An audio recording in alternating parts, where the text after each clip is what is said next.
انا بجد مش عارفة اعمل ايه مع سلفتي وابنها، هيجننوني ومش عارفة اتصرف معاهم ازاي.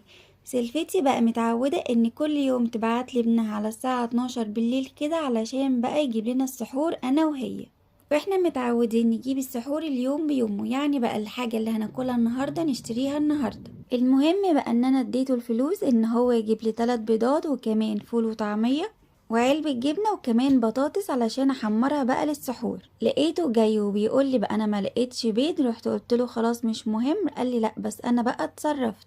قلت له اتصرفت ازاي يعني؟ قال لي بقى يا ست اللي انا بجيب منها البيض البلدي، قالت لي بقى انا ما عنديش بيض بلدي النهارده، انا عندي بقى البيض السمان ده. قالت لي بقى خد ده افيد وكمان اوفر، السعر 12 بيضه بسعر 3 بيضات من البيض البلدي بس. المهم بقى ان انا كنت مصدومه جدا ومش عارفه ارد عليه، ورحت بقى قلت لمامته، قالت لي هو مش كتر خيره ان هو بقى بيوفر لنا وكمان اتصرف.